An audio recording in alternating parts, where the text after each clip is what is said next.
Lideramos el camino de la opinión pública y buscamos que la cultura del debate alcance consensos y soluciones a los problemas de nuestro país.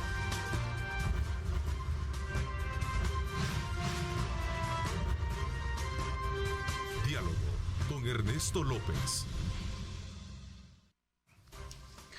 Buenos días, El Salvador, ¿cómo están? Qué placer enorme saludarles. Bienvenidos una vez más a una edición de su programa Diálogo 21. Estamos en esta mañana de miércoles 24 de noviembre, como siempre agradeciendo a Dios Todopoderoso por darnos ese privilegio de poder ingresar hasta la intimidad de sus hogares y poder llevarles a ustedes los diferentes puntos de vista con relación a los temas y el abordaje que vamos a tener este día durante nuestra hora y media de programa.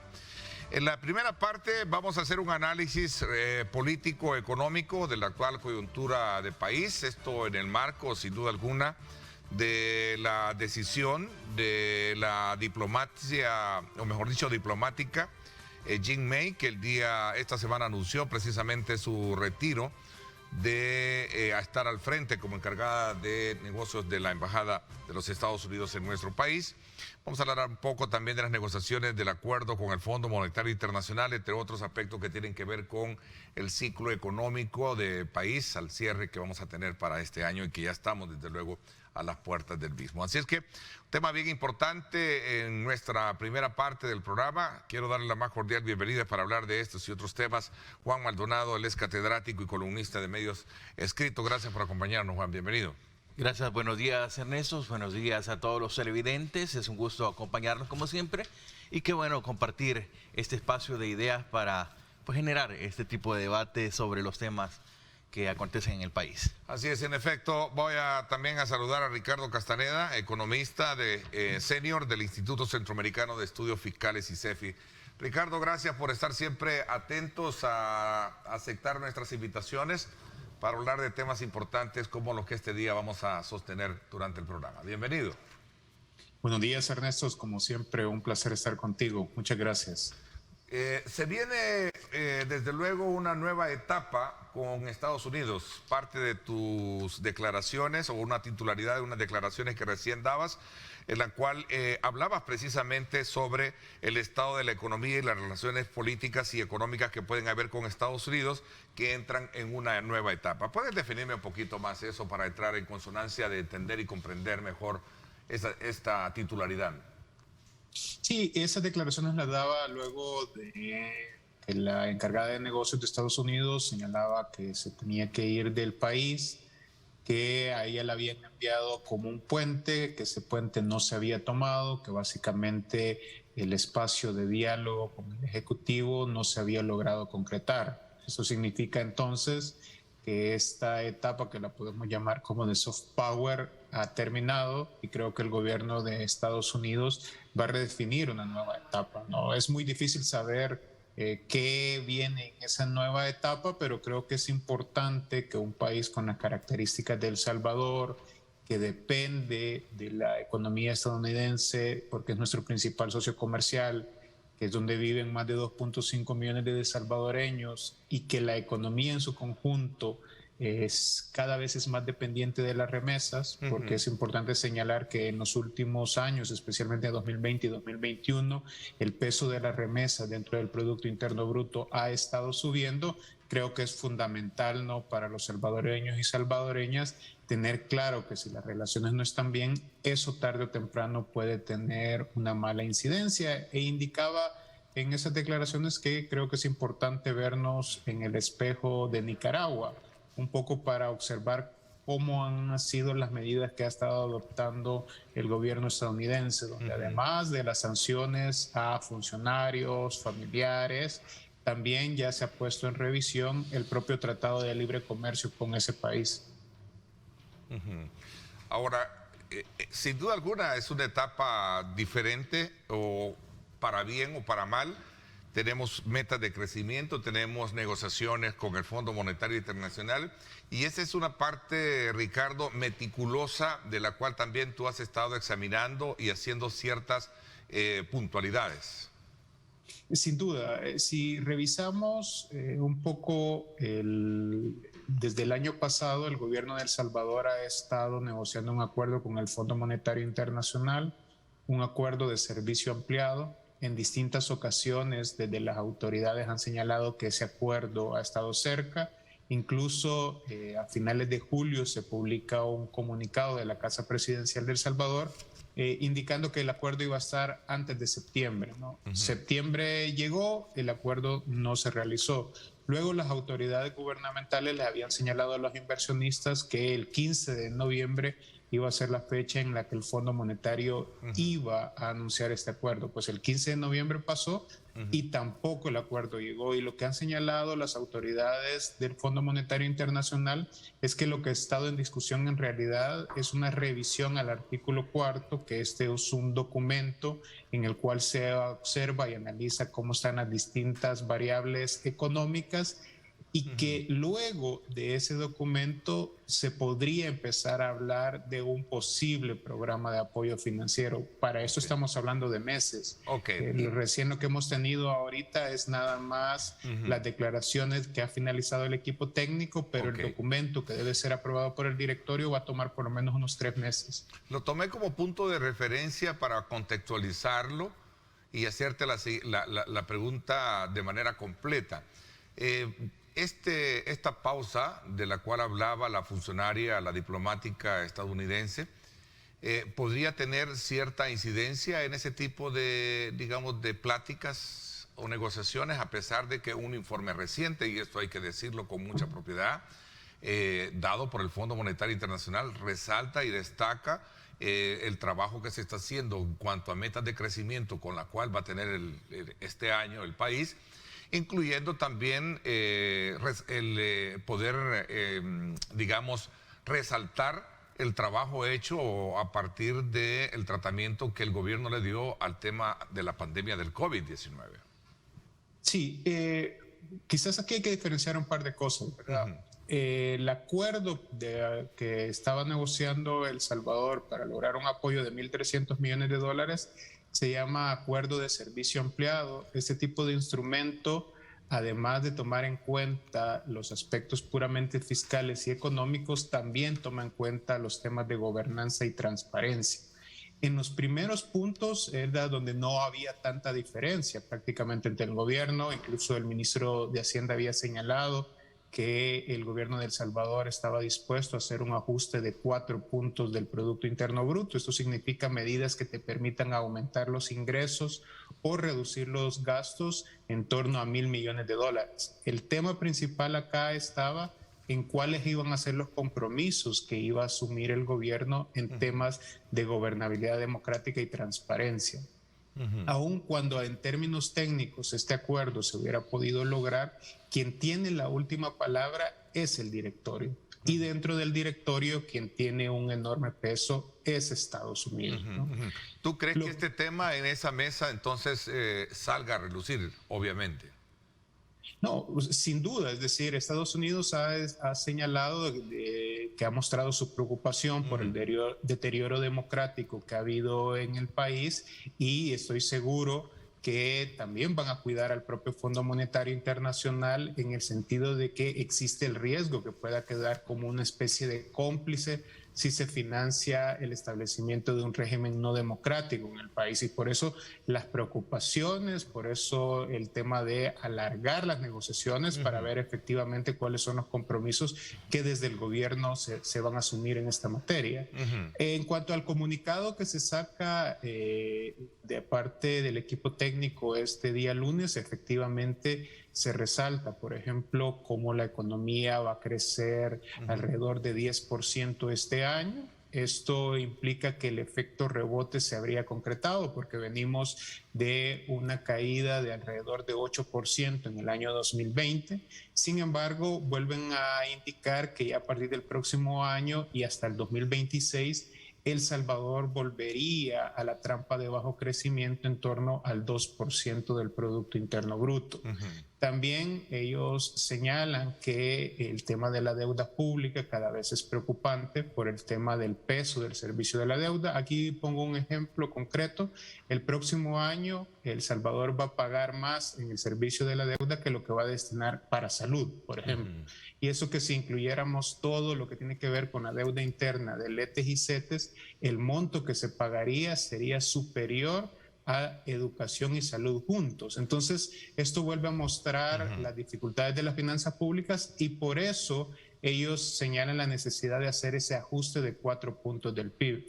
Luego, ellos también hacen hincapié en el tema del Bitcoin. Ellos señalan en el documento que el Bitcoin no se puede considerar moneda de curso legal, que en el caso de El Salvador tienen que hacerse varias reformas que intenten reducir los riesgos y adicionalmente en el documento o en este pronunciamiento se señala en 2 ocasiones que cuando había terminado la misión técnica, el gobierno de El Salvador no había anunciado, por ejemplo, que iba a hacer estos bonos volcán y que por lo tanto, dicen ellos, tendrán que analizar posteriormente cuál sería el impacto de estas decisiones. Yo creo que es un acuerdo que señala estos aspectos positivos, que muestra cuáles son algunos de los riesgos que hay en el país, pero quizás lo más importante para mí es lo que el documento no dice, y es que todavía no está cerca ese acuerdo que permita a El Salvador obtener financiamiento. Claro,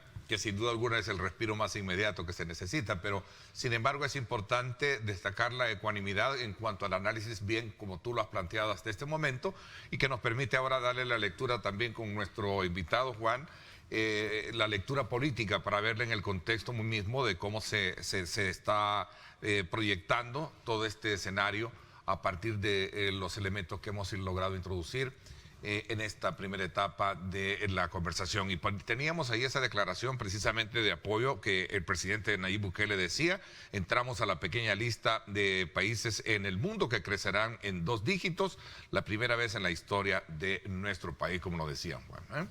Sí, en este contexto creo que hay que partir de hacer un llamado a la población para que entienda de que en esos momentos se puede dar un conflicto entre sistemas de gabinetes de países, no entre los países, porque el vender la idea que hay un problema o hay un distanciamiento de relaciones entre los países pareciera ser que es todo. Eso no existe.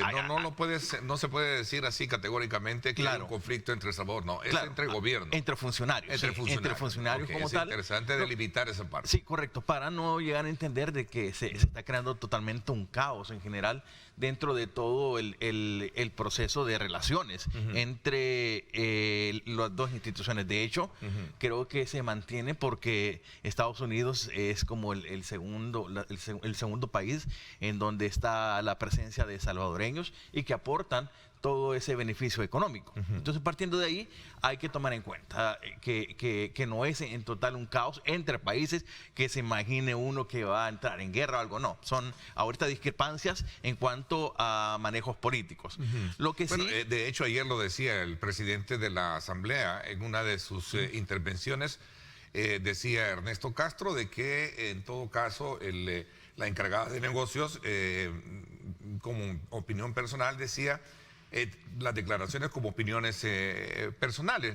Hay una muy buena relación, decía, en todo caso lo maneja y lo titula, quiero ver, tengo acá parte del periódico oficial, donde habla precisamente de que las relaciones se mantienen de manera que el gobierno va a seguir trabajando precisamente con el gobierno de los Estados Unidos. De hecho, la encargada de negocios todavía... Dice Castro, así lo dijo el presidente de la Asamblea, dijo que el gobierno de Estados Unidos debe de entender como amigos que el gobierno actual está ordenando las cosas en el país y a partir de ahí, dice, trabajarán de una manera más estrecha y conjunta con ellos. Sí, de hecho, la encargada de negocios hace todavía 2 días aparece en eventos con grupos de salud, con equipo de salud para, sí, correcto. Creo que celebrando el Thanksgiving que viene para ellos. Y eso es importante porque se está dando ese llamado, se está dando ese mensaje de que no es con El Salvador en general, que hay una situación particular. A ver, balanceemos un poquito la cosa, pero también hay que destacar que las palabras de Jim Mays han sido categóricas y dice...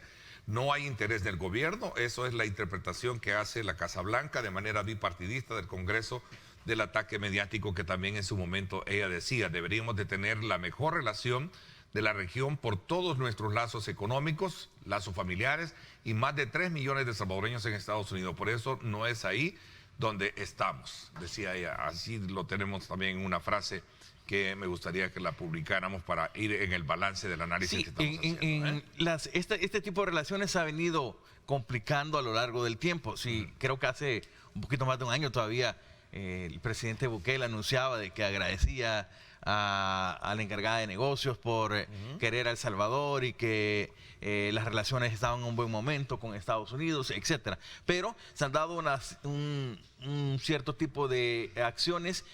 Creo yo que entre ambas partes aquí no solo creo que sea una la que tenga complicaciones en esto, sino que pueden ser en ambas direcciones que han generado este tipo de malas interpretaciones o de relaciones entre funcionarios. Entre estas destacan, por ejemplo, la no colaboración de extradiciones de salvadoreños que se requieren en Estados Unidos, sobre todo que son demandados por la justicia norteamericana. De ahí, el famoso Blue. El tema, sí, correcto. El tema de transparencia que ha sido también muy fuerte, que ha sido puesto en la llaga por parte de la encargada de negocios, de cómo se ha valorado.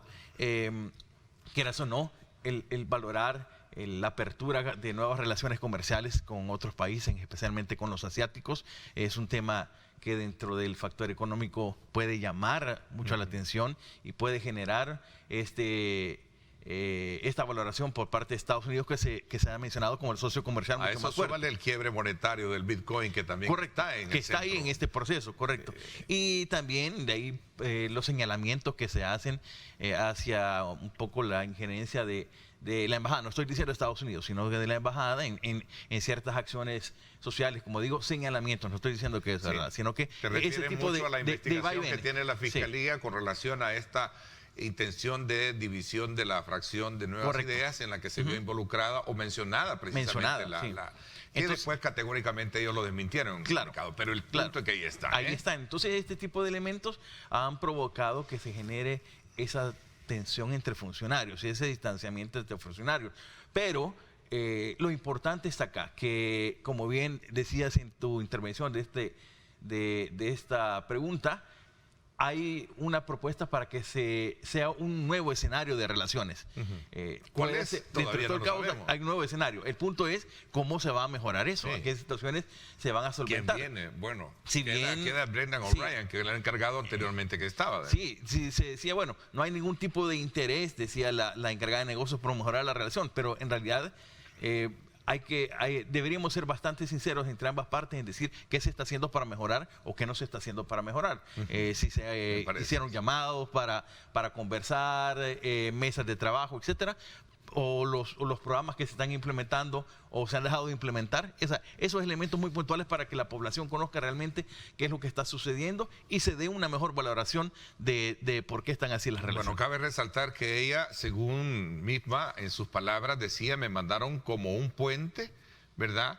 Y el gobierno ha decidido no tomarlo por 90. Ella venía, según lo dijo textualmente, ella venía por 90 días, ¿no? Claro, pero aquí viene otra vez el revalorar el rol que tenía asignado, porque como encargada de negocios era otro tipo de manifestaciones de relaciones las que debería tener y tuvo más implicaciones también de tipo política, como que si fuera un embajador. Entonces creo que ahí es donde también aunque lo haya sido antes, pero el rol que tenía actualmente como que no iba en ese proceso. Entonces el dictaminar bien las directrices sobre las que se iba a actuar, la forma en que se iba a actuar, con quiénes se iba a trabajar, eso era lo importante de manifestar y a la larga también de evidenciar ante la población para que tenga claridad en este tipo de situaciones. Ricardo, ¿cuál es el escenario que se puede visualizar a partir de esta lectura política que sé que puede ser hilvanada definitivamente porque no están separados con la parte de cooperación, hablando, incluyendo del tema de financiamiento de algunos proyectos, ¿no? Bueno, recordemos que también en esta discusión está el tema de la ley de agentes extranjeros, ¿verdad? Sí. Que en su momento se llegaba a señalar que era igual a la ley FARA de Estados Unidos, y la misma encargada del negocio ha indicado categóricamente que no es así. También el día de ayer hubo un pronunciamiento bipartidista, es decir, estos pronunciamientos se valoran mucho porque en algunas ocasiones se llega a señalar, no, esto solo son posiciones de los demócratas en Estados Unidos, y el posicionamiento bipartidista donde señalaban y alertaban sobre cuáles serían las implicaciones de llegarse a aprobar esta ley. Y ayer vimos al presidente de la Asamblea Legislativa, Ernesto Castro, incluso señalando que van a discutir más esta ley, ¿no? Sí, entonces iba a hacer énfasis de eso, de que pareciera ser que como que se va a flexibilizar algunos elementos, especialmente los relacionados con las ONG y el tema de la tasa que les habían puesto del 40 o 40%, ¿no? Sí, y yo creo que es importante en estos momentos esa reflexión, porque yo la preocupación que tengo, Ernesto, es que El Salvador pueda entrar en una etapa como de aislamiento, porque, por ejemplo, esta ley de agentes extranjeros casi pone como enemigos a la comunidad internacional, y El Salvador es un país que históricamente ha dependido de la cooperación de la comunidad internacional, necesita de financiamiento externo, y muchas de estas ocasiones tiene que ser precisamente aprobado por países amigos, y por lo tanto en este contexto donde todavía los niveles de pobreza, desigualdad siguen siendo altos, realmente pelearte con todos los países amigos no es una buena decisión, ¿no? Y yo creo que ojalá que realmente lo que ha señalado el presidente Castro permita una reflexión dentro de la Asamblea Legislativa, no aprueben este tipo de medidas, realmente observen cuáles son las perspectivas que vienen para el país, porque de lo contrario, por ejemplo, el no acceder a financiamiento implicará tarde o temprano que el gobierno tenga que hacer un ajuste fiscal a la fuerza, y esto que implica adoptar medidas ya sea para aumentarte los ingresos, que en un momento desesperado, por ejemplo, si el próximo año tú no tienes recursos suficientes para pagar la deuda o para pagar salarios, pues por ejemplo el próximo año el único impuesto que puedes aumentar que te da resultados inmediatos es el IVA. O sea, claro, ahorita han dicho que no se va a aumentar el IVA, pero en un momento desesperado lo puedes hacer, o puedes empezar a despedir personas. Sí, eso es importante lo que tú estás mencionando, Ricardo, y quiero acotar también que con respecto a esa, digamos, lectura que se puede tener con relación a ese tema, salió al paso una conferencia de prensa, el ministro de Hacienda el día de ayer dice que no hay en ningún momento interés por subir de alguna manera los impuestos. Sabemos que hay temas en los que no vamos a ceder, hay recomendaciones de incrementar impuestos, no hay un incremento al IVA, dijo el ministro de Hacienda Alejandro Zelaya, ante este comunicado emitido por el Fondo Monetario Internacional, en la que dice las medidas deberían distribuirse entre los ingresos y gastos. Aumento en impuestos sobre bienes y servicios, focalización de subsidios, que es parte de lo que realmente plantea el comunicado del fondo. Es tajante Alejandro Zelaya, ministro de Hacienda, y dice no vamos a, digamos, a incrementar impuestos. No hay un incremento al IVA particularmente. Ahí está. No, y por eso justamente señalaba que se debe de evitar llegar a esos momentos desesperados, ¿no? Es decir, todavía se tiene un tiempo, y un tiempo, te estoy diciendo, este año, para empezar a establecer una hoja de ruta clara con cuáles van a ser las medidas que se van a adoptar en el corto, mediano y largo plazo, para que las decisiones que se tomen no terminen afectando a las personas más pobres, como ha sido históricamente en el país, que creo que debería ser uno de los puntos medulares. Otros aspectos que hemos observado en estos momentos es, por ejemplo, que ante la imposibilidad de salir a colocar bonos en los mercados internacionales, porque el perfil de riesgo del país ha llegado a niveles nunca antes vistos. Te voy a poner un dato que revisaba el día de ayer. Entre el 30 de abril y mediados de noviembre, el perfil de riesgo de El Salvador se aumentó más de un 100%.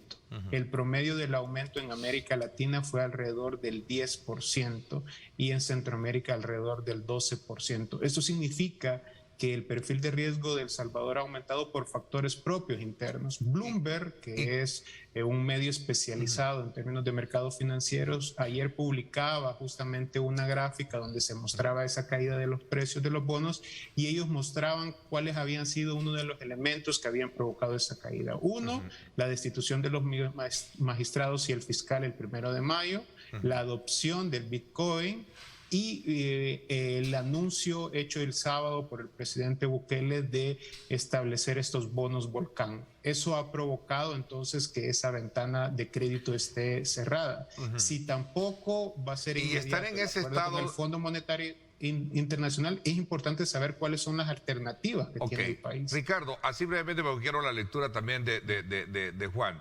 Pero el estar o llegar a tener ese estado de riesgo, como tú lo planteas, y nos lo dices esta mañana, ¿qué impacto tiene esto ya para entenderlo y comprenderlo mejor a los salvadoreños, no?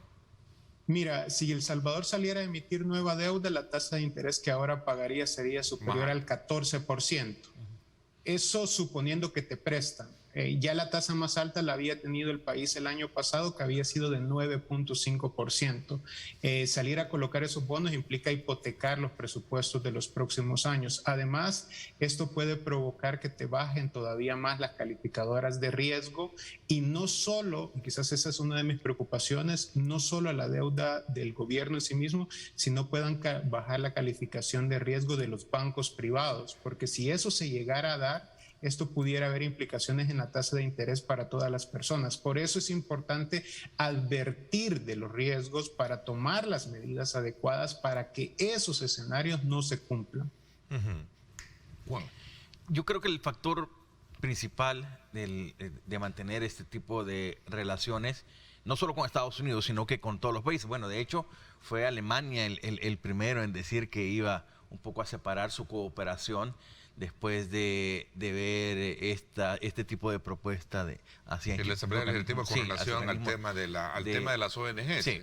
Entonces, desde ahí se vienen viendo ya esas alertas del apoyo de la comunidad internacional, no solo de Estados Unidos. Un poco yendo al tema de la marginación a la que puede caer. Correcto. Sí. Y se viene sobre todo esta cooperación que puede bajar, lo cual implicaría que el gobierno asuma esta inversión en proyectos y tras con esas valoraciones que bien hacía Ricardo, se puede generar un problema más de tipo económico.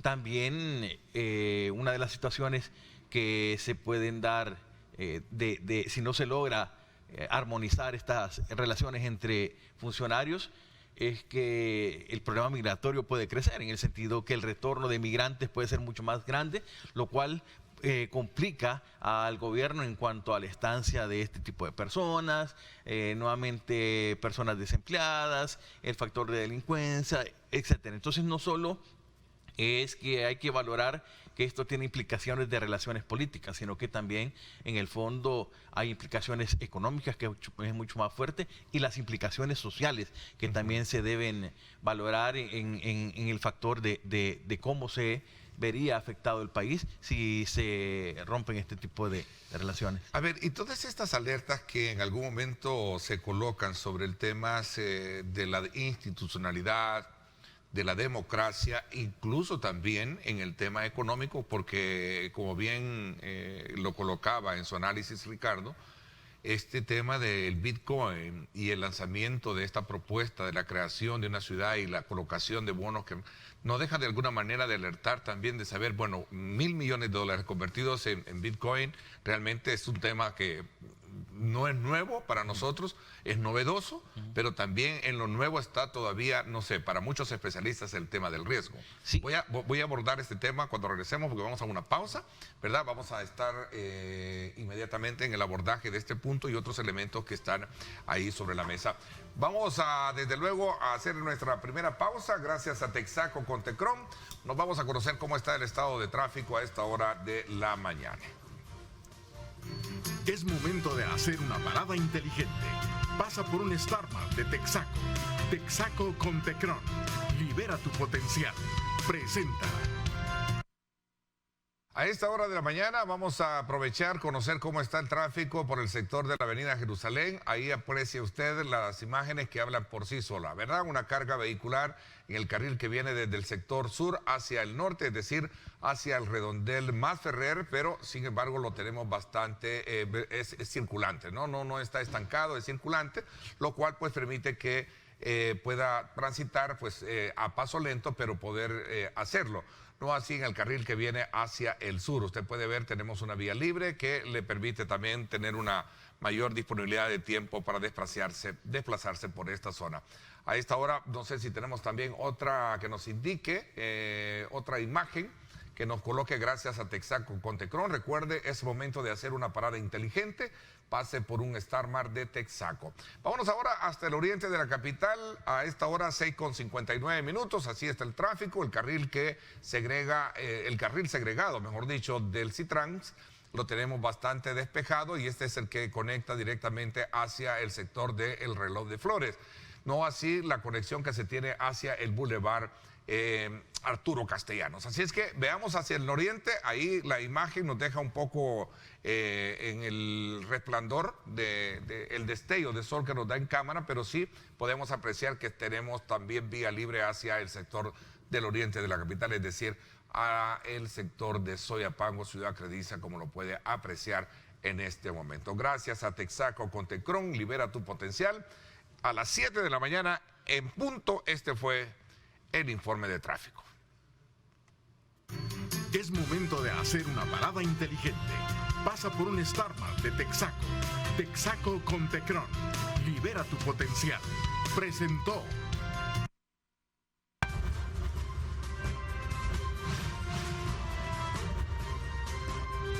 Diálogo con Ernesto López.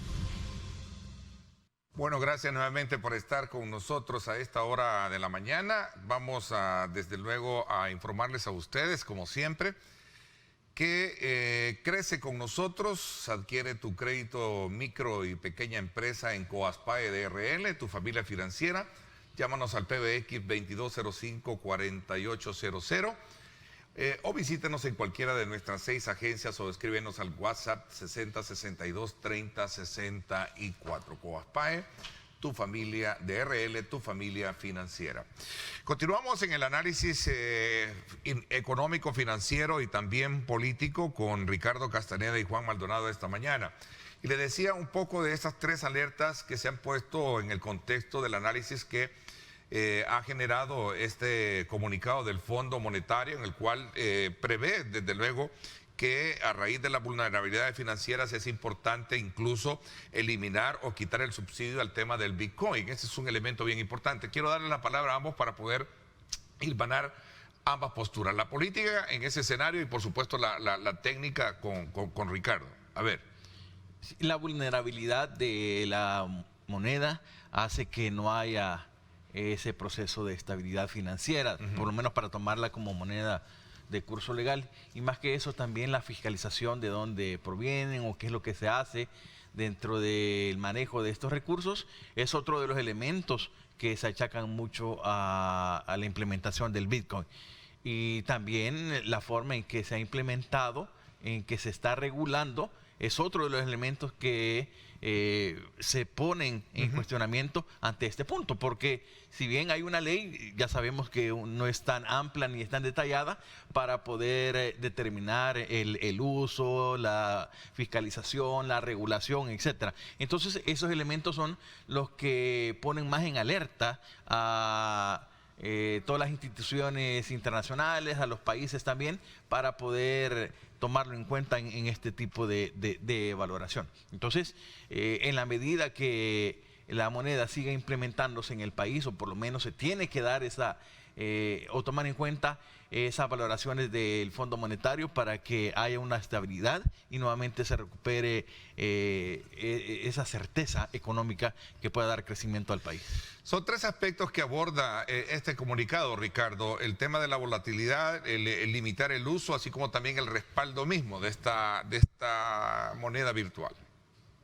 Sí, efectivamente, digamos que en este punto el Fondo Monetario Internacional vuelve a reafirmar algunos aspectos que ya había señalado anteriormente, confirma también aspectos que desde el ICEFI habíamos indicado sobre los riesgos que habían para el país. Creo que es importante destacar que en una situación financiera destinar recursos públicos para la implementación no es la manera más adecuada de hacerlo, considerando que hasta la fecha se han destinado más de 200 millones de dólares para este cometido.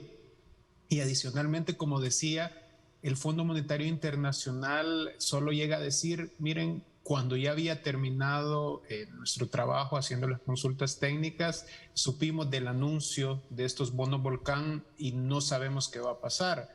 Y yo sobre esto, Ernesto, sí creo que es importante prestarle atención, porque un escenario puede ser que se esté pensando desde el gobierno, bueno, si las puertas con el Fondo Monetario están cerradas, si los mercados financieros tradicionales prácticamente están cerrados por mi perfil de riesgo y no puedo salir a emitir bonos, lo que voy a salir es, o mejor dicho, lo que voy a hacer es salirme de la caja y establecerme en un nuevo forma de financiamiento. Y por eso es que señalan la implementación de este tipo de bonos en las cuales, con la poca información que se tiene, El Salvador sería la sede de esta bolsa de valores.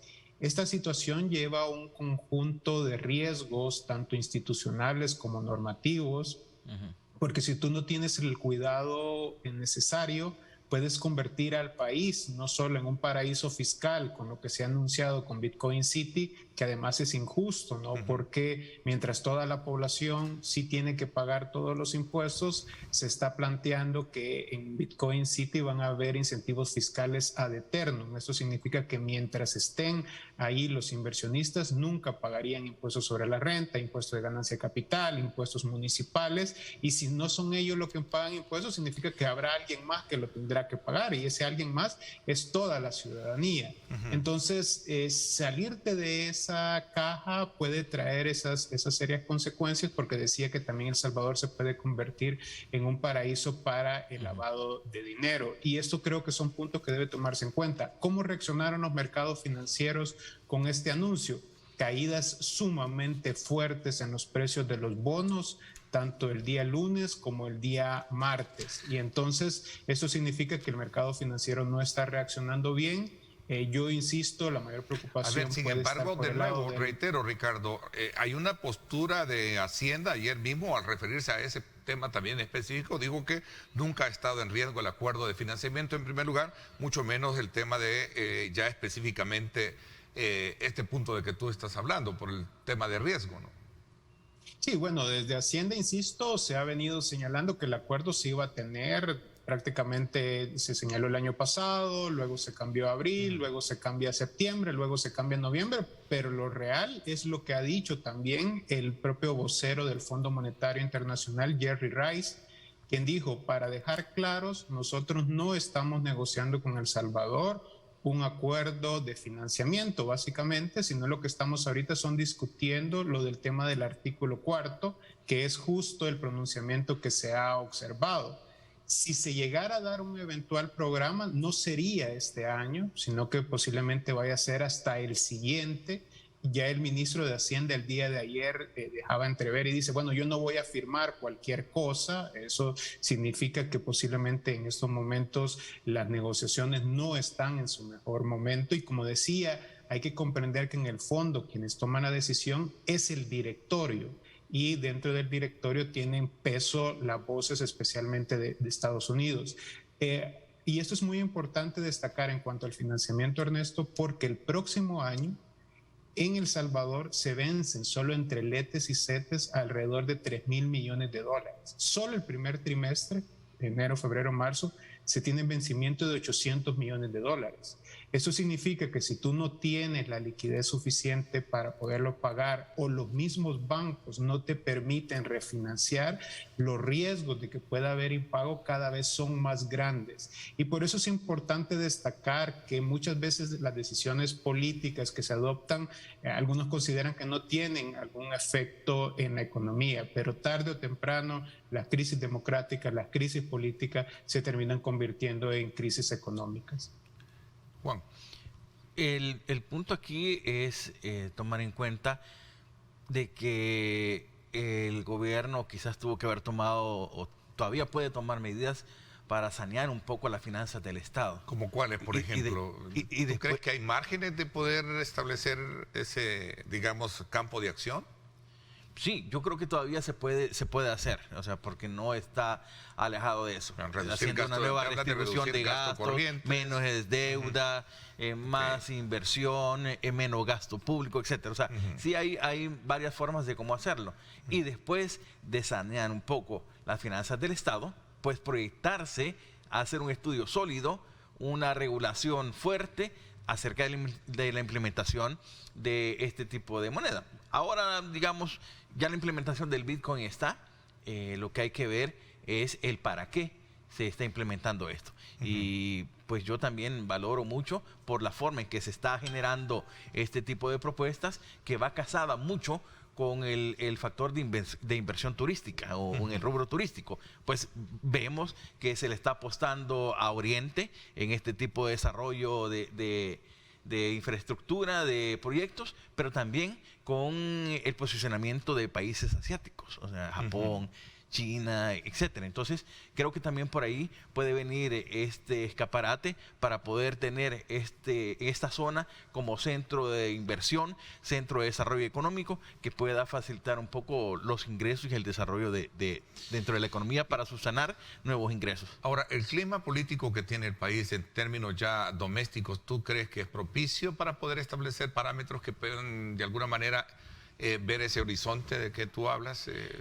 Veámoslo así de manera muy categórica en la Asamblea Legislativa, por ejemplo. Es que el punto es que no hay un plan de nación específico para orientarnos hacia dónde se quiere ir.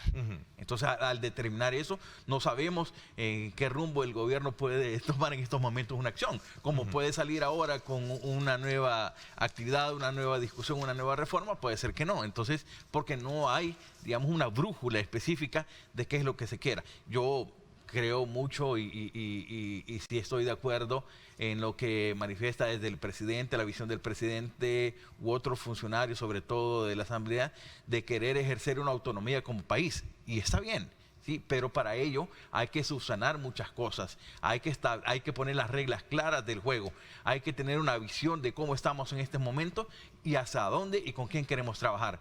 Pero si estamos tomando en estos momentos decisiones muy bruscas, entonces la percepción puede ser otra y en vez de atraer más relaciones, más inversión, se pueden alejar de esto y ahí es donde se afecta no solo las relaciones entre funcionarios, sino, como lo decía, el financiamiento económico y la inversión en nuevas estrategias y nuevos proyectos que beneficien a la población. A ver, Ricardo, a manera ya de reflexión, porque el tiempo se nos agota, ¿qué nos deja esta lectura que hemos hecho esta mañana para poder comprender mejor lo que en el país está como pausa y por lo que puede venir en temas de cooperación, negociación y, por supuesto, de las relaciones muy específicas con el gobierno de los Estados Unidos, que sin duda alguna se tiene una paridad muy competente en cuanto a allá tenemos a muchos salvadoreños que están residiendo en este país del norte? Mira, yo creo que ahorita puede haber un punto de inflexión, ¿no? Y ese punto de inflexión puede ser para mejorar las cosas, para mejorar las relaciones, para que realmente el país pueda avanzar en una estrategia de desarrollo, democracia, o todo lo contrario, ¿no? Podemos ver un aislamiento, todavía un deterioro más de las acciones no democráticas del país, lo cual evidentemente traería serias consecuencias para el tema económico, considerando que a partir del próximo año las perspectivas ya no son tan buenas como que ha sido efecto del rebote. Por eso es fundamental que los funcionarios públicos tengan bien claro cuáles son las prioridades del país y que las decisiones se basen no intentando beneficiar a un pequeño grupo como ha sido históricamente, sino a toda la ciudadanía, y la responsabilidad que ellos tienen la tienen que asumir en ese sentido.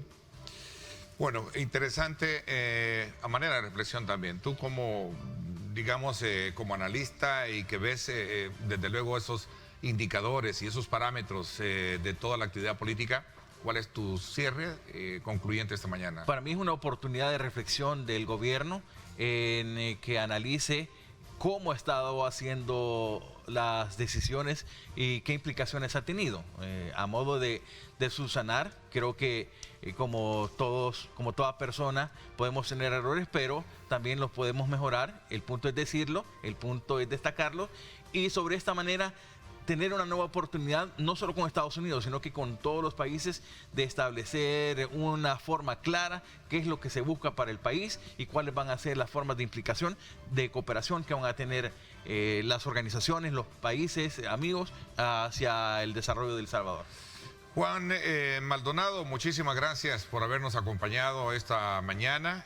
Gracias también a ti, Ricardo, por estar siempre presto a aceptar nuestras invitaciones para hacer estas lecturas que son pertinentes para conocer el estatus actual del país, no solo en la materia fiscal, financiera, también entremezclando lo que es la parte o la lectura política, como lo hemos tenido esta mañana. Así que muchísimas gracias, Ricardo.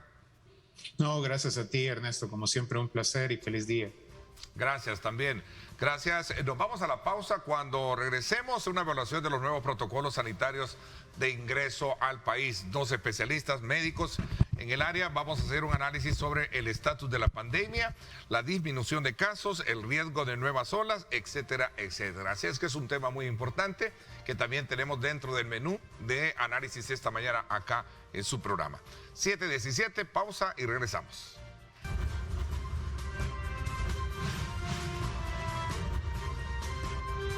Diálogo con Ernesto López. Bueno, gracias nuevamente por estar con nosotros y gracias a usted por estar siempre atentos a acompañarnos precisamente en el menú de temas que ofertamos para que ustedes puedan tener su propia lectura con relación a los diferentes puntos de vista que nuestros invitados expresan en esta tribuna. Quiero en este momento dar paso para hacer una evaluación sobre el tema de los nuevos protocolos sanitarios de ingreso al país, hablar acerca del estatus de la pandemia, la disminución de casos, riesgo de nuevas olas y un tema bien importante que yo creo que es necesario acotarlo, es el impacto del COVID en la población infantil. Esta mañana nos acompaña acá el médico intensivista, también pediatra, ¿verdad? Sí, el doctor Herbert García, a quien le doy la más cordial bienvenida. Gracias por acompañarnos, doctor. Muy buenos días, Ernesto. Pues aquí estamos para continuar trabajando y educando a la población con respecto al tema. Ok, hago una corrección, perdón. El doctor Herbert García, médico intensivista, ¿verdad? Correcto. El médico pediatra, el doctor Ángel Duarte, para hablarnos de estos casos. Bienvenido. Muchísimo doctor. gusto, Gracias buenos por días. estar. Bueno, a propósito, voy a comenzar un poco con la experiencia, porque lo hablábamos extra cámara. Estoy acá con 2 sobrevivientes. Me decía, también como médico estuvo, digamos, en una fase bastante crítica del COVID, ¿eh? Así es. A finales del mes de julio enfermé de COVID y créanme, para todos los televidentes que no han sufrido la enfermedad, por favor, cuídense porque no es ninguna gracia, no es nada chistoso el sentir que uno se ahoga y el verse a punto de muerte.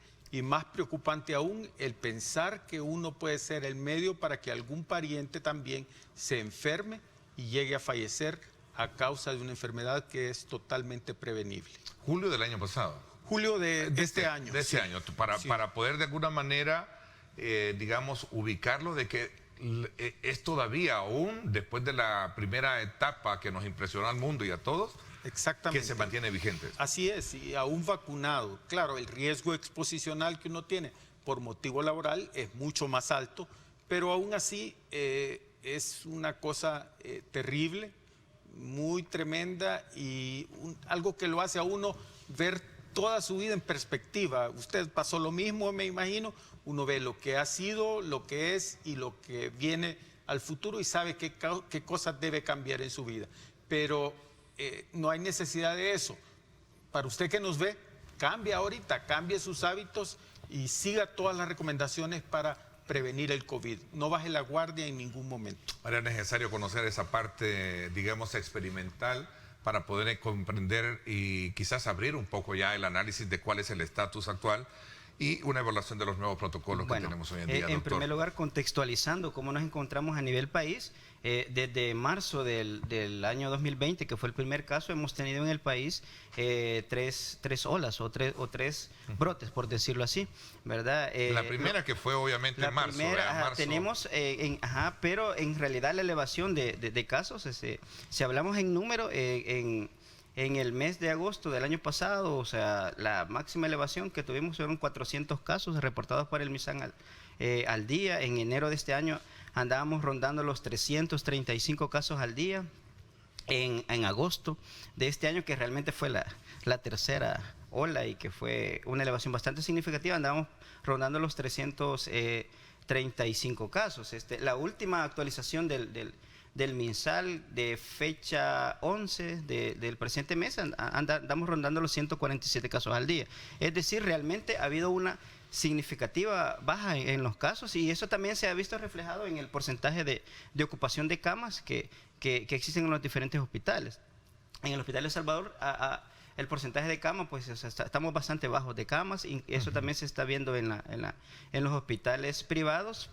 Y también lo podemos reflejar en el porcentaje de fallecimientos. Recordemos que hace un par de meses pues andábamos con aproximadamente 14, a veces más de 15 fallecidos al día.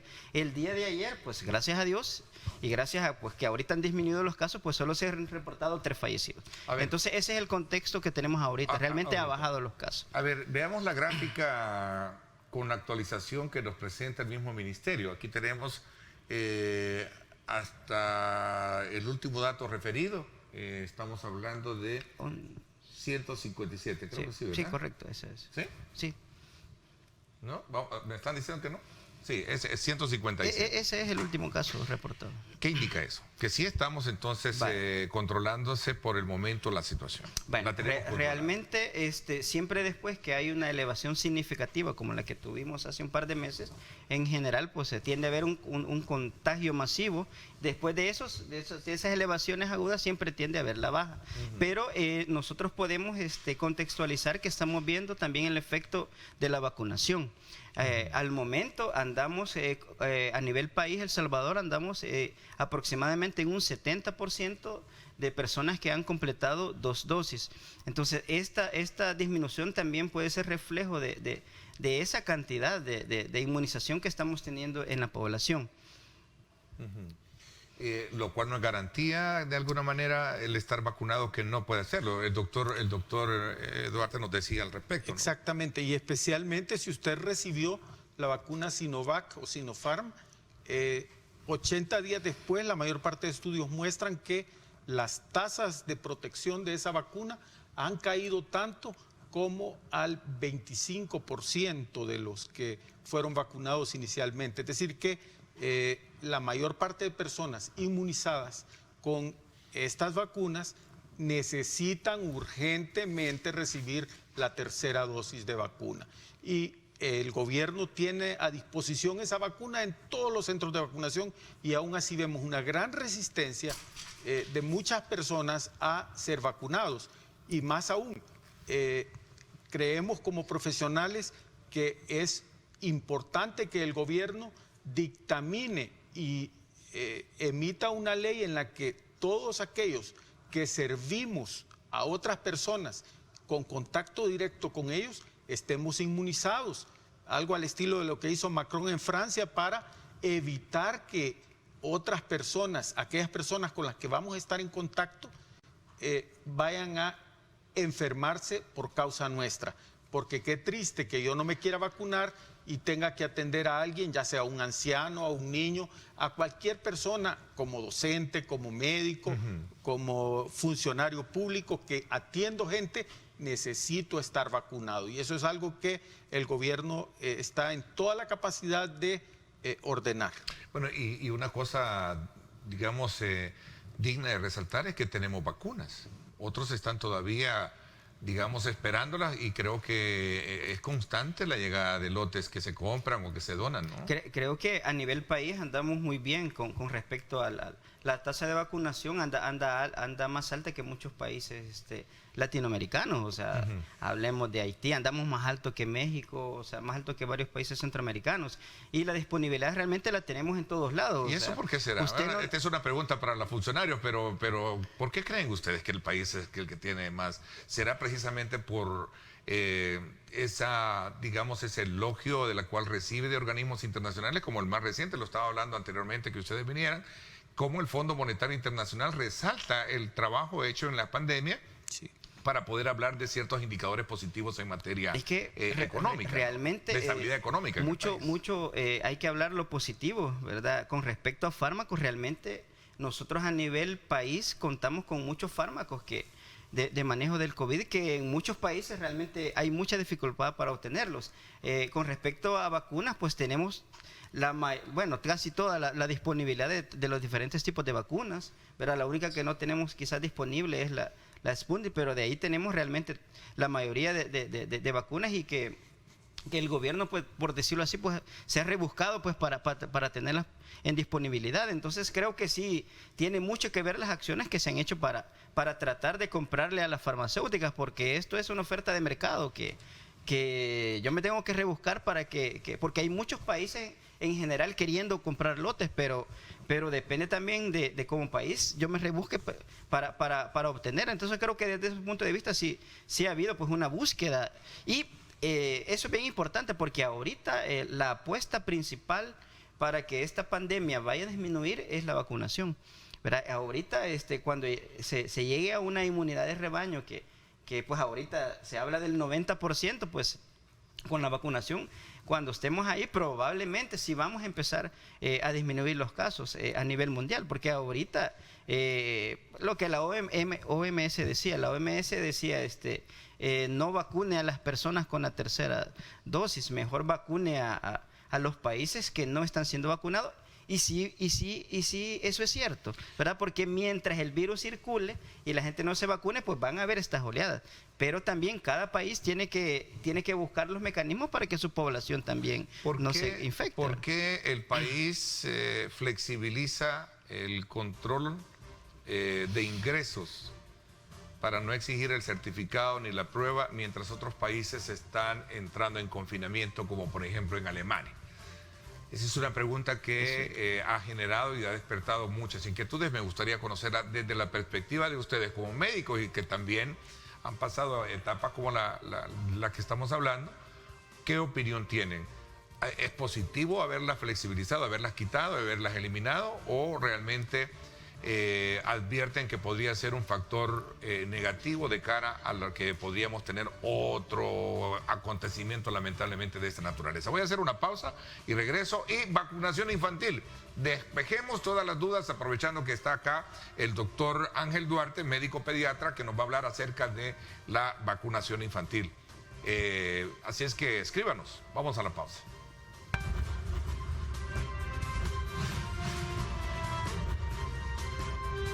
Diálogo con Ernesto López. Gracias nuevamente por estar con nosotros. El doctor Ángel Duarte, médico pediatra, y el doctor Herbert García, médico intensivista, nos acompañan esta mañana en una evaluación precisamente de los nuevos protocolos sanitarios de ingreso al país.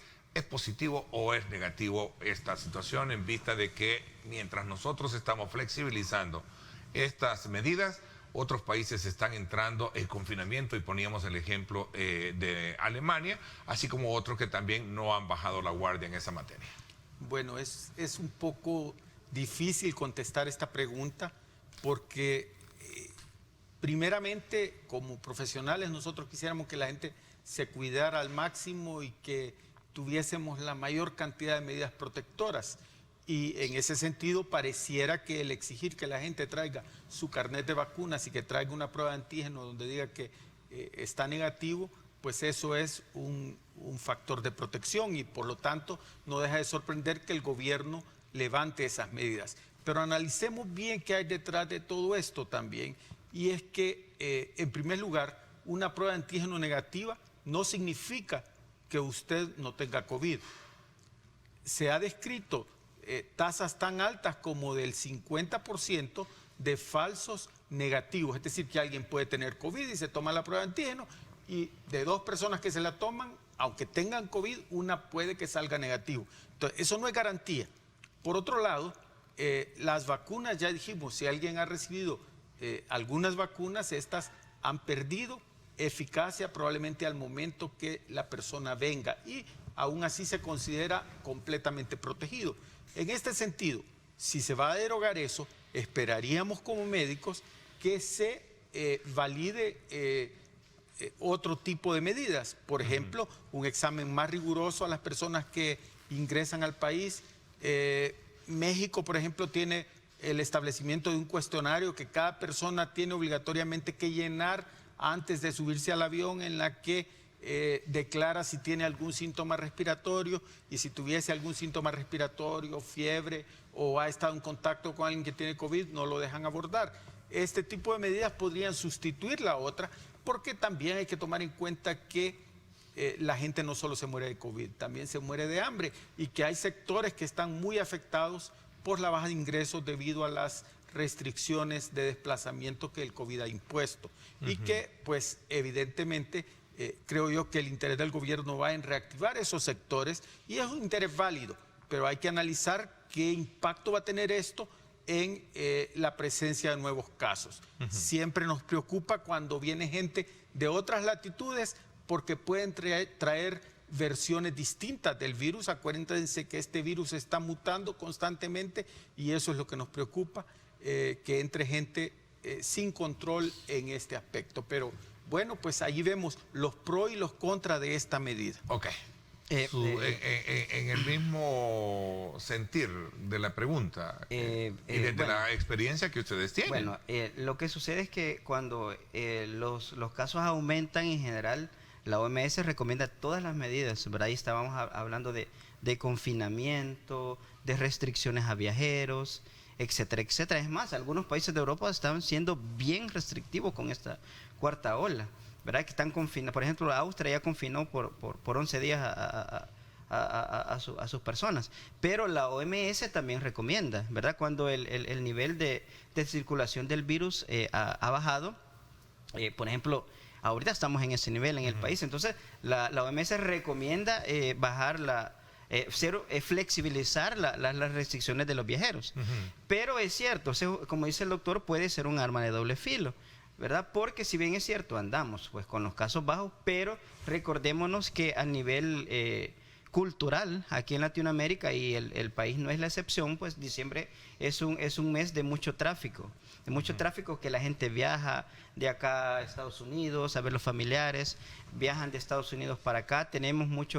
Recordemos que hay muchos salvadoreños en Europa, entonces, quieras o no, ese flujo de viaje, como bien comenta el doctor, puede realmente en algún momento, si no monitorizamos o tomamos alguna medida, pudiese ser uno de los factores que nos aumenten la cantidad de casos. Entonces, ahí, si ya se dio esto, pues 14 meses estuvo vigente esa restricción. Quizás habría que estar monitorizando realmente si haber quitado esta restricción en algún momento nos puede pasar la factura y aumentar los casos.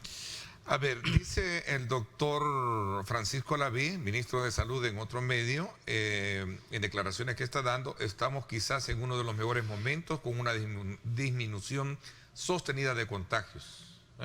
De acuerdo. ¿Están de acuerdo ustedes? Sí. Así es, eso es cierto. A ver, doctor, los niños, muchos padres de familia tenemos esa preocupación precisamente por todos aquellos dimes y diretes que se están generando en el contexto de la pandemia. Si esta verdaderamente viene a afectar, como hemos hablado extra cámara, de que incluso hay gente ya vacunada que ha sufrido consecuencias, ha sufrido daños. No sé si por la vacuna, no está comprobado, pero la especulación está ahí, como dicen, volátil en el ambiente, y por consecuencia, pues la gran preocupación que tenemos muchos padres de familia es si vacunamos a nuestros menores o no los vacunamos. Muy bien. Bueno, hay que analizar algunos hechos. Primero, los niños son susceptibles de enfermarse de COVID, eso no hay duda. Afortunadamente y por obra y gracia de Dios, a los niños generalmente el COVID los trata muy bien. Las tasas de mortalidad son sumamente bajas, las tasas de complicaciones, de hospitalización son bajas, de modo que eso nos da cierta tranquilidad en cuanto al COVID en niños. Pero los niños sirven de vectores. Aunque tienen menos carga viral y son menos infectocontagiosos que los adultos, pero ellos pueden llevar el virus a casa. Entonces, me imagino que el próximo año la mayor parte de instituciones escolares van a iniciar con actividades presenciales. Esto significa que estos niños van a acudir otra vez a la escuela y que se van a enfermar como se enferman siempre. Van a llevar el virus a casa y si hay alguien en casa que no esté inmunizado, esa persona va a sufrir de un COVID probablemente fatal. Así que aquí viene el punto. ¿Vacuno a mi hijo o no lo vacuno? Bueno, para proteger al niño, obviamente es importante vacunarlo.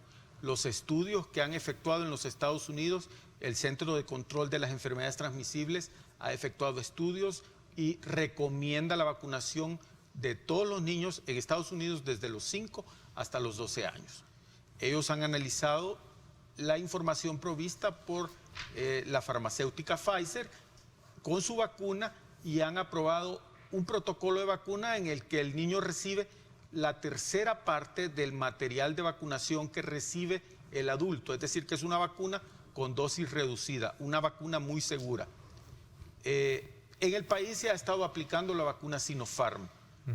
La Asociación de Pediatría de El Salvador ha llamado a la población a esperar hasta que hubiese aprobación de un ente regulador serio que haga estudios confiables para poder recomendar la vacunación en niños. Esperamos como profesionales que próximamente, y tenemos entendido que así será, que próximamente el gobierno comenzará a aplicar la vacuna Pfizer a menores de edad también. En ese momento la vacunación será recomendable y será urgente, no solo para proteger al niño, sino especialmente para proteger a sus cuidadores, ¿Y la ya tasa, sea el profesor. ¿Y la tasa de menores que ya han sido, se tiene algún indicador? De los menores que han sido vacunados, la tasa es muy baja. Es baja. Y las reacciones que han habido, porque alrededor de todo esto, y este es un punto medular e importante, hay mucha, digamos, mito o realidad, podríamos ponerlo así mejor dicho, en cuanto a si esta vacuna, digamos, le va a traer consecuencias. Hay quienes se dice en el ambiente, y lo vamos a tratar, que esta de alguna manera busca que los niños tengan consecuencias, por ejemplo, para volverlos estériles. No, eso.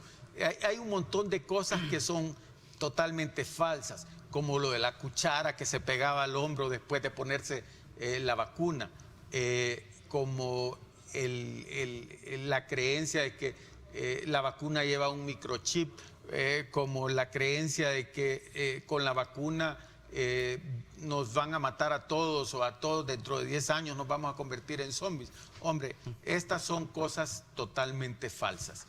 Todas las vacunas tienen reacciones adversas, algunas pueden ser alergia, otras vacunas pueden dar complicaciones muy parecidas a la enfermedad, pero controladas y mucho más leves. Para aprobar una vacuna es mandatorio que pase un proceso de investigación y creo que después de tantos millones de dosis de vacunas aplicadas, vemos que las vacunas que se están empleando en este momento son seguras y son recomendables y deben vacunarse. Yo decía al principio, por ejemplo, que alguien que recibió Sinovac tiene en este momento los anticuerpos bajos. Pero ¿sabe qué? Hay una buena noticia y es que si usted recibe una dosis de Pfizer, la tercera dosis que el gobierno le está poniendo gratuitamente a su disposición, los anticuerpos suyos, las defensas que va a tener, van a aumentar 20 veces más que los que tuvo en el mejor momento de la vacuna. Ahora, se han vacunado niños. Técnicamente eso está comprobado. Eso está completamente comprobado en un estudio en Uruguay. Uruguay ha aplicado la tercera dosis de Pfizer, Chile y varios otros países. Ahora recuerden lo que dijo el doctor al principio. La Organización Mundial de la Salud dice no pongan tercera dosis, mejor terminen de vacunar a los que no han recibido vacuna en otros países. pero a nosotros primero hay que cuidar la casa, vacunémonos todos ya. Doctor, le doy la palabra cuando regresemos. Voy a la pausa, me la piden 7:45. Regresamos con más preguntas con relación a este tema porque despierta muchas, inquietudes el tema de la vacunación infantil. Vamos a la pausa.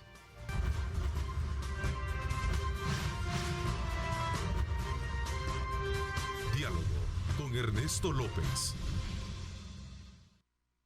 Gracias nuevamente por estar con nosotros. Hay de casos a casos. A ver, doctor, había quedado concederle la palabra precisamente para hilvanar estos elementos que se generan en torno a esas grandes preguntas que los padres de familia nos hacemos, pues sobre la conveniencia o no de vacunar a nuestros menores. Hay una cifra que la mostrábamos en cámara precisamente sobre la cantidad de menores que hasta la fecha estadísticamente se tienen. Y realmente no es con relación a las proyecciones que se pueden tener. De hecho, se considera que es baja esa cantidad. Recordémonos que para que el porcentaje o la tasa de vacunación aumente, yo como padre de familia tengo que estar convencido que la vacuna funciona.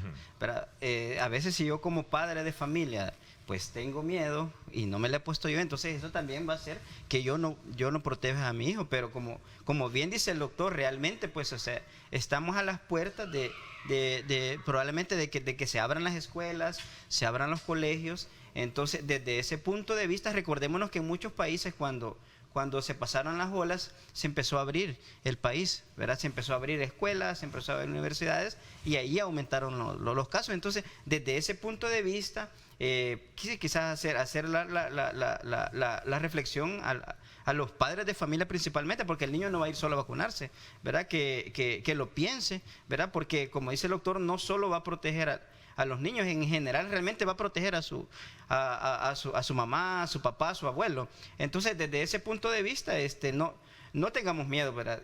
Sí hay riesgo, ¿verdad? Como toda vacunación pueden haber riesgos. Siempre los he escuchado eso. Realmente sí pueden haber riesgos. Siempre da una reacción. Pueden haber riesgos, pero a veces, como le hemos dicho, la vacuna funciona. Entonces, el beneficio es mayor de la vacuna. Los últimos datos que da la CDC con respecto a la vacunación completa, porque estamos hablando de una vacunación completa que se considera tener las 2 dosis. Hoy pues algunos autores dicen que ya la vacunación completa se considera cuando me he puesto el refuerzo. Entonces se dice que con vacunación completa podemos disminuye el riesgo aproximadamente 3 veces de que me dé COVID con respecto a los no vacunados. También 5 veces disminuye el riesgo de hospitalizarme. Y lo más importante, la mortalidad en el paciente con vacunación completa disminuye 7 veces con respecto al paciente no vacunado. Y eso está pasando en Europa ahorita. Porque muchos se preguntan por qué en Europa ya está nuevamente en una 4ª ola. Y realmente el director de la OMS a nivel de Europa pues ya dio la alarma, que ellos esperan que si los casos siguen de esa manera, ahí por marzo, abril van a haber 500,000 fallecidos. Pero ¿qué es lo que está sucediendo? ¿Verdad? O sea, algunas condiciones se están prestando allá, ¿verdad? Nosotros tenemos que ver el espejo que está pasando en Europa. Allá ahorita por cuestiones climáticas, pues los virus tienden a transmitirse un poquito mejor, la gente se encierra más y lo que está pasando es que la tasa de vacunación está disminuyendo, ¿verdad? Esperemos que eso no nos suceda aquí. Entonces, al final, la tasa de vacunación está disminuyendo, la gente perdió la efectividad que la vacuna le dio por 6 u 8 meses. Entonces, al final, eso puede pasar en nuestro país. Entonces, o sea, la reflexión es que se vacune. Que se vacune porque al final, pues, va a proteger a su familia. Tal vez los niños no, pero los niños van a proteger a su entorno familiar. Doctor, ¿cómo podemos diferenciar, en este caso, doctor García, entre lo que es una simple gripe, sobre todo hoy que estamos entrando en la fase que está relacionada con los vientos nortes, los fríos, las bajas temperaturas? A ver, me dice acá, la cobertura de la primera dosis lleva 5 semanas, creciendo menos del 1% por 4 semanas consecutivas. Eso es muy importante. Pero estamos hablando de menores o... yo creo que... Es en general de toda la población. En general de todo, sí, ¿no? Pero regresando a la pregunta, ok. Gracias, producción, que nos puso...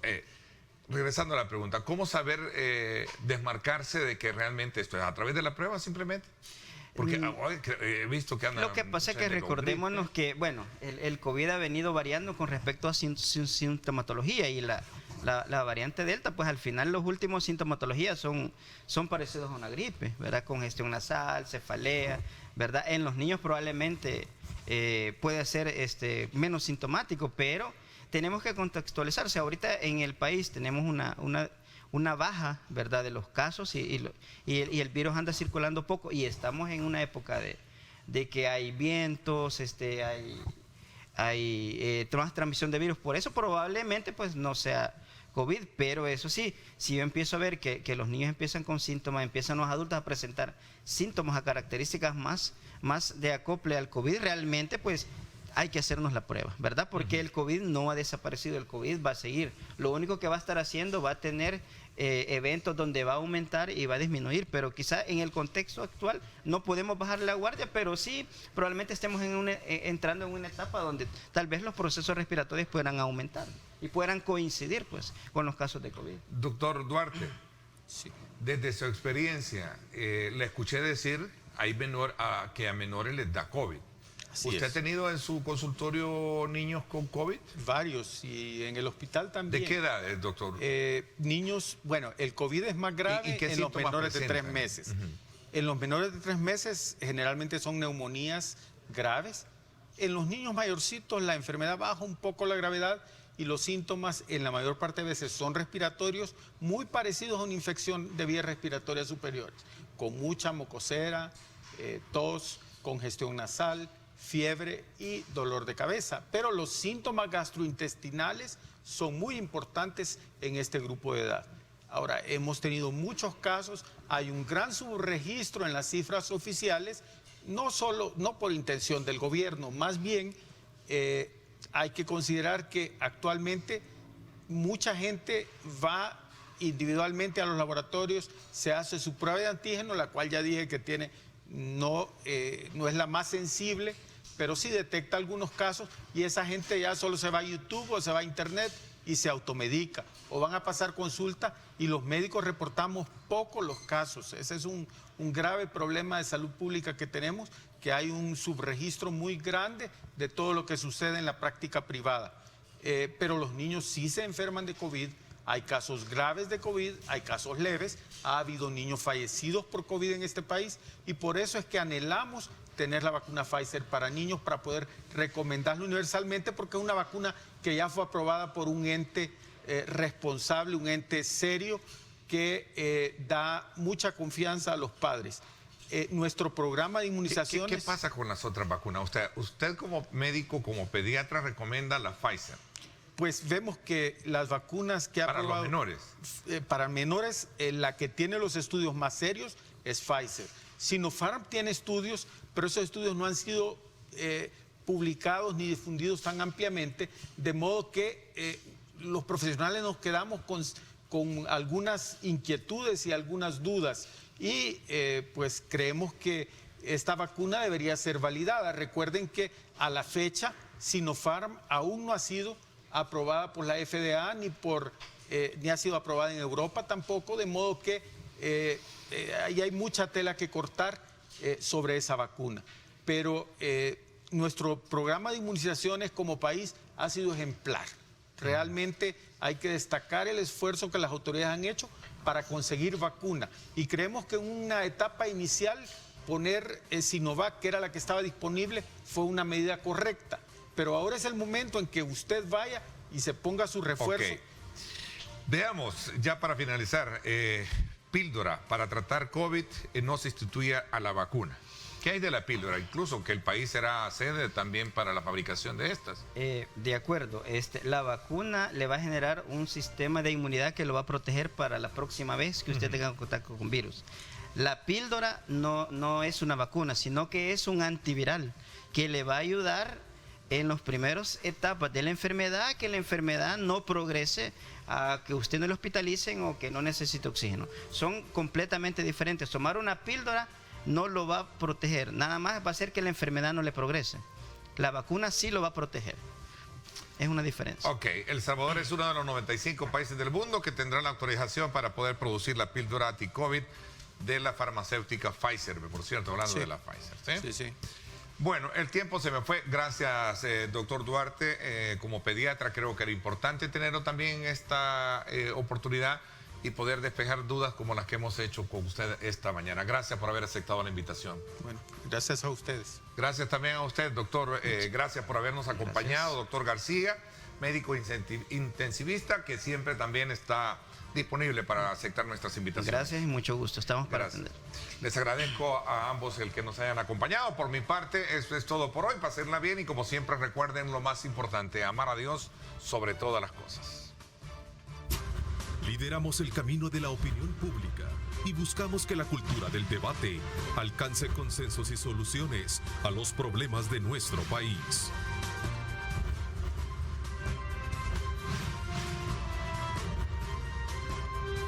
Diálogo con Ernesto López.